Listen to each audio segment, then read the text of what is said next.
आज हम बंगाल में दो राजवंश में से एक राजवंश यानी सेन राजवंश के बारे में अध्ययन करेंगे। बंगाल में दो राजवंश में पाल राजवंश और सेन राजवंश। आज हम सेन राजवंश के बारे में पढ़ेंगे जो हमारे परीक्षा की दृष्टि से महत्वपूर्ण होते हैं। तो हम देखेंगे कि सेन राजवंश का जो संस्थापक है उसका नाम है सामंत सेन। और ये जो सामंत सेन है अपनी राजधानी लखनौती को बनाते हैं, जिनको हम नदिया भी कहते हैं। और ये जो है आपका पश्चिम बंगाल में पड़ता है। इसको ये राजधानी बनाते हैं। फिर इसके बाद एक शासक बनते हैं विजय सेन। और विजय सेन देखेंगे हम एक अभिलेख है देवपाड़ा अभिलेख,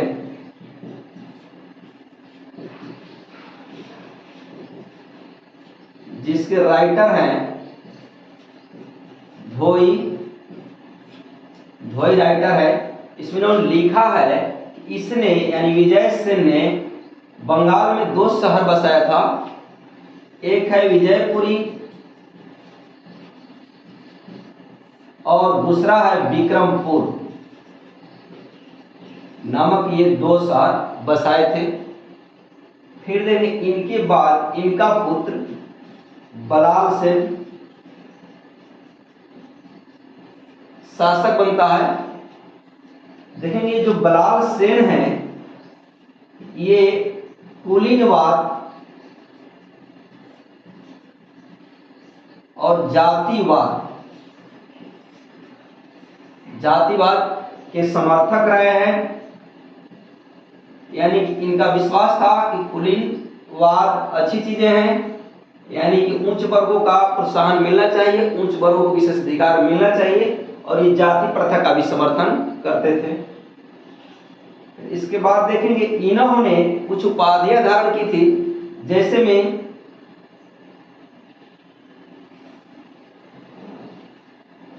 गौड़ेश्वर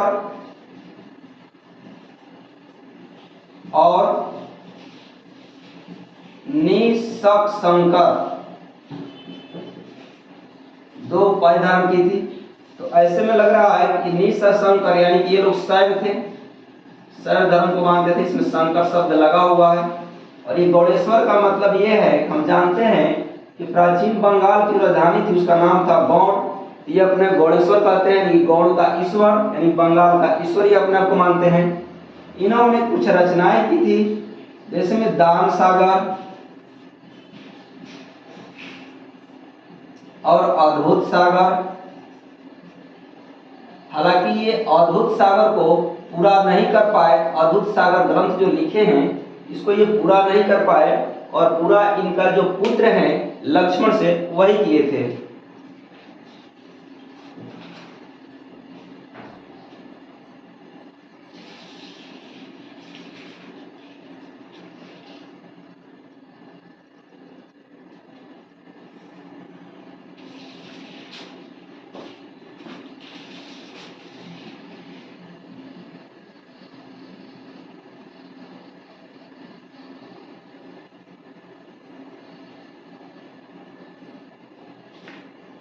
फिर देखेंगे बलाल सेन का एक पुत्र थे जिनका नाम है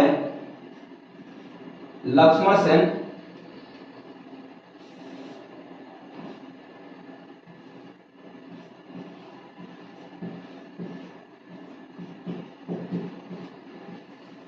लक्ष्मण सेन के बारे में जानेंगे। ये अपने पिता द्वारा अर्धरचित माने आधा लिखा हुआ किताब अद्भुत सागर को पूरा किए। और इनके शासन काल में सर्वप्रथम मोहम्मद गोरी का सेनापति बख्तियार खिलजी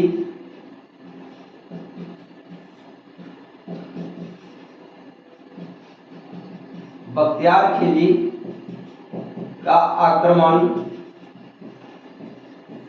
1202 ईस्वी में होता है। यानी कि बंगाल पर बख्तियार खिलजी 1202 ईस्वी में आक्रमण करता है। ये लक्ष्मण सेन जो हैं इसके डर से बिना युद्ध किए ही भाग जाते हैं समतट क्षेत्र में।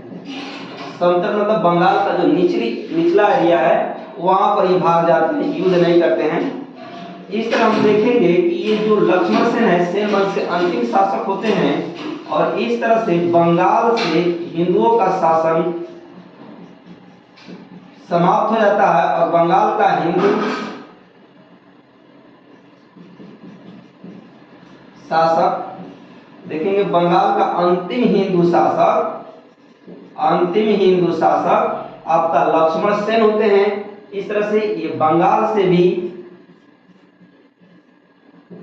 हिंदुओं का शासन समाप्त हो जाता है और यहाँ पर मुसलमानों का शासन का शुभारंभ हो जाता है। ये देखेंगे बख्तियार खिलजी जो है आपका नालंदा विश्वविद्यालय यानी कि बिहार पर प्रथम आक्रमण करने वाला मुस्लिम आक्रमणकारी बख्तियार खिलजी ही था और इसने नालंदा विश्वविद्यालय को भी समाप्त किया था। तो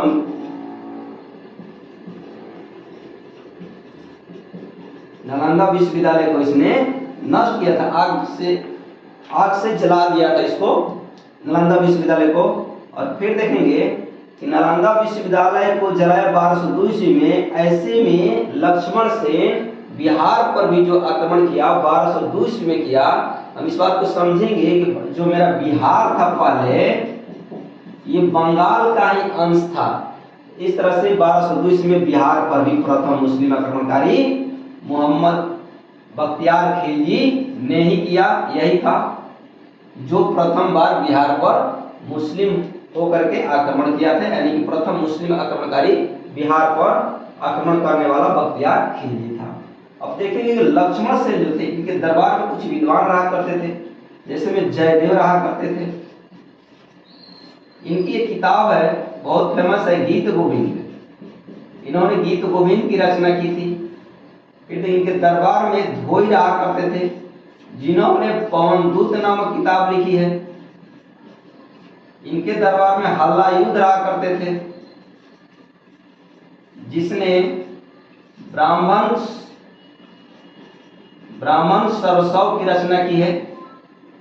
और ये जो थे हल्लायुद्ध लक्ष्मण सेन के मुख्य न्यायाधीश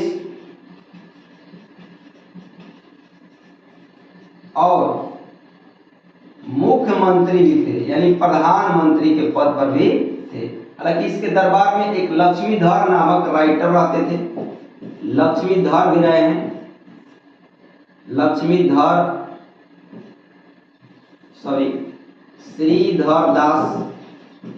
श्रीधर दास नामक विद्वान भी रहा करते थे।